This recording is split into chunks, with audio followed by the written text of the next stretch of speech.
ಈಗ ಈ ಒಂದು ಪತ್ರಿಕಾಗೋಷ್ಠಿಯನ್ನು ಕರೆದಂಥ ಉದ್ದೇಶ, ಮಾತನಾಡ್ತಕ್ಕಂಥ ಉದ್ದೇಶ ಏನಪ್ಪ ಅಂದರೆ ನಮ್ಮ ಎಲ್ಲ ಕಾಂಗ್ರೆಸ್ಸಿನ ಮುಖಂಡರು, ನಮ್ಮ ಮಾಜಿ ಸಚಿವರಾದಂಥ ಮಾಜಿ ಶಾಸಕರು ಆದಂಥ ಶಿವರಾಮ್ ಅವರು, ನಮ್ಮ ಹಾಲಿ MP ಅವರು, ನಮ್ಮ ಮುರಳಿ ಮೋಹನ್ ಅವರು, ಮತ್ತು ನಮ್ಮೆಲ್ಲ ಮುಖಂಡರು ಎಲ್ಲ ಇವತ್ತು ಈ ಪತ್ರಿಕಾಗೋಷ್ಠಿ ಕರೆದಂಥ ಉದ್ದೇಶ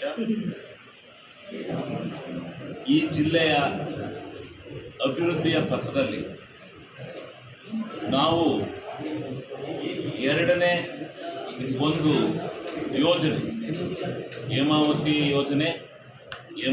ಯೋಜನೆಯನ್ನು ಬಿಟ್ಟರೆ ನಾವು ಈ ಜಿಲ್ಲೆಯಲ್ಲಿ ಸಾಧಿಸಿರ್ತಕ್ಕಂಥದ್ದು ಎತ್ತಿನೊಳೆ ಯೋಜನೆ.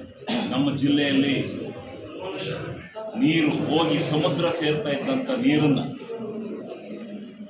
ಭಗೀರಥರಂತೆ ಇವತ್ತು ಈ ಕಡೆ ತಿರುಗಿಸಿ ಇಲ್ಲಿಂದ ಹಿಡಿದು ನಾವು ತುಮಕೂರಿನವರೆಗೆ, ಕೋಲಾರದವರೆಗೆ ನೀರನ್ನು ಕೊಡ್ತಕ್ಕಂಥ ಒಂದು ಮಹತ್ತರವಾದಂಥ ಯೋಜನೆ.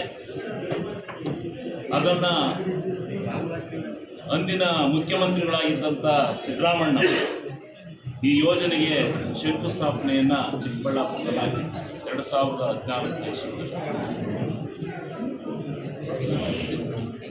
ಆಮೇಲೆ ಆ ಯೋಜನೆ ಫಲಪ್ರದ ಆಗಲ್ಲ, ಇದೊಂದು ಏನೋ ಒಂಥರ ಕೆಟ್ಟ ಪ್ರವೃತ್ತಿಯ ಭಾವನೆಗಳನ್ನು ಈ ಜಿಲ್ಲೆಯ ವಿರೋಧಿ ಬಣ, ಈ ಜಿಲ್ಲೆಯ ರಾಜಕೀಯದ ವಿರೋಧಿ ಬಣ ಸೃಷ್ಟಿ ಮಾಡಿಕೊಂಡು ಇಲ್ಲಿವರೆಗೆ ಬಂದರು. ಅಲ್ಲಿ ನೀರು ಸಿಗೋದಿಲ್ಲ, ಸುಮ್ಮನೆ ದುಡ್ಡು ವ್ಯಯ ಮಾಡ್ತಾ ಇದ್ದಾರೆ, ದುಡ್ಡು ವೇಸ್ಟು ಅಂತಕ್ಕಂಥದ್ದನ್ನು ಮಾಡ್ಕೊಂಡು ಬರ್ತಾ ಇತ್ತು. ಆದರೆ ಇವತ್ತು ಆ ಯೋಜನೆ ಫಲಪ್ರದವಾಗಿ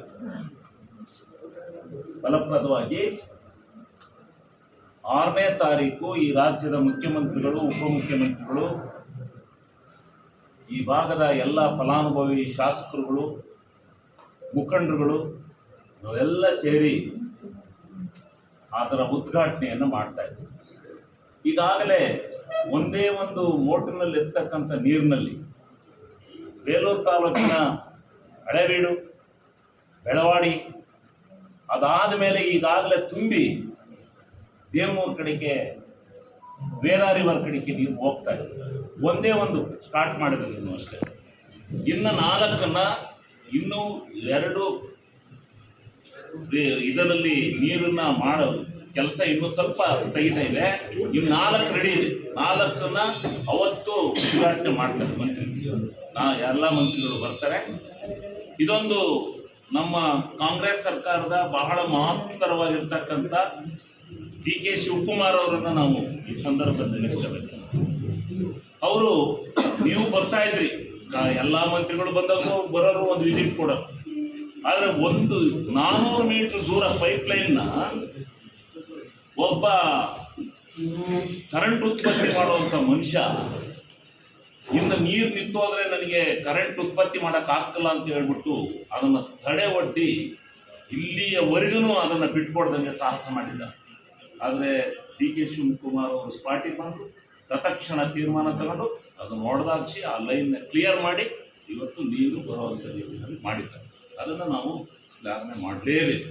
ಅದಾದ ಮೇಲೆ ಬಹಳ ಹೆಚ್ಚಿನ ಮಟ್ಟದ ಒಂದು ವ್ಯವಸ್ಥಿತವಾಗಿರ್ತಕ್ಕಂಥ ಅದಕ್ಕೆ ಹಣಕಾಸನ್ನು ಒದಗಿಸೋದ್ರಿಂದ ಹಿಡಿದು ಪ್ರತಿಯೊಂದರಲ್ಲಿ ಉತ್ತೇಜನ ವಹಿಸಿ ಇವತ್ತು ಕಾಂಗ್ರೆಸ್ ಸರ್ಕಾರ ಈ ಯೋಜನೆ ಕಾಂಗ್ರೆಸ್ ಸರ್ಕಾರದಿಂದಲೇ ಪ್ರಾರಂಭ ಆಯಿತು.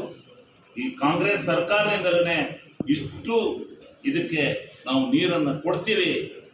ಈ ಥರ ಸಮುದ್ರಕ್ಕೆ ಹೋದಂಥ ನೀರನ್ನು ತಿರುಗಿಸಿ ಈ ಕಡೆ ತಿರುಗಿಸಿ ನಾವು ಇವತ್ತು ಕೊಡ್ತಾ ಇದ್ದೀವಿ ಅಂತಕ್ಕಂಥ ಒಂದು ಮಹತ್ತರವಾಗಿರ್ತಕ್ಕಂಥ ಇಡೀ ರಾಜ್ಯದಲ್ಲೇ ಇದೊಂದು ವಿನೂತನವಾಗಿರ್ತಕ್ಕಂಥ ಯೋಜನೆ. ಈ ಯೋಜನೆ ಫಲಪ್ರದ ಆಗಿದೆ. ಈ ಯೋಜನೆಯನ್ನು ಜನಗಳಿಗೆ ಅರ್ಪಣೆ ಮಾಡಲಿಕ್ಕೆ 6ನೇ ತಾರೀಕು ಸನ್ಮಾನ್ಯ ಮುಖ್ಯಮಂತ್ರಿಗಳು ಇದರಲ್ಲಿ ಬರ್ತಾ ಇದ್ದಾರೆ. ನಾನು ಇದ್ರ ಬಗ್ಗೆ ಯಾರ್ಯಾರು ಇದ್ರ ಬಗ್ಗೆ ಟೀಕೆ ಮಾಡ್ತಾ ಇದ್ರು ಅವ್ರಿಗೆಲ್ಲ ನಾನು ಉತ್ತರ ಕೊಡೋಕ್ಕೆ ಹೋಗಲ್ಲ. ನಾನು ಅನುಭವಿಸಿದ್ದೀನಿ, ಆ ಉತ್ತರದಲ್ಲಿ ನಾನು ಅನುಭವಿಸಿದ್ದೀನಿ.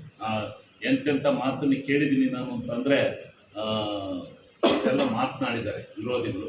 ನಾನು ಯಾರು ಏನು ಇಂತು ಅವ್ರನ್ನ ಹೆಸರಿಡಿದು ಹೇಳೋವಂಥ ಅವಶ್ಯಕತೆ ಬೇಡ. ಅದು ಒಟ್ಟಾರೆ ಯಾವ ವಿರೋಧಿಗಳ ಹಠಕ್ಕೆ ಇವತ್ತು ಬಿದ್ದು ಇವತ್ತು ನೀರು ಬೇಲೂರು ಅರಸೀಕೆರೆ ಆ ಮಾರ್ಗ ನೀರು ಹೋಗ್ತಾ ಇದೆ. ಅದನ್ನು ಅರ್ಥ ಮಾಡಿಕೊಂಡು ಈ ಜಿಲ್ಲೆಯ ಒಂದು ಸಾಧನೆ ಕಾಂಗ್ರೆಸ್ ಪಕ್ಷದ ಸರ್ಕಾರದ ಒಂದು ದೊಡ್ಡ ಸಾಧನೆ ಅಂತೇಳಿ ಅವತ್ತು ಸಿದ್ದರಾಮಯ್ಯನವರೇ ಮುಖ್ಯ ಶಂಕುಸ್ಥಾಪನೆ ಮಾಡಿದ್ರು, ಭಾಳ ಜನಗಳ ವಿರೋಧಿ ಮಧ್ಯದಲ್ಲಿ ಮಾಡಿದ್ರು. ಅದು ಯಶಸ್ವಿಯಾಗಿ ಇವತ್ತು ನಮಗೆ ಜನಗಳಿಗೆ ನೀರು ತಲುಪ್ತಾ ಇದೆ. ಆದ್ದರಿಂದ ಅದಕ್ಕೆ ನಾವು ಅವ್ರಿಗೂ ಸಹ ಧನ್ಯವಾದಗಳನ್ನು, ಮುಖ್ಯಮಂತ್ರಿಗಳಿಗೆ ಸರ್ಕಾರಕ್ಕೆ ಧನ್ಯವಾದಗಳನ್ನು ತಲುಪಿಸಿ ನಾವು 6ನೇ ತಾರೀಕು ನಾವೆಲ್ಲ ಮುಖಂಡರು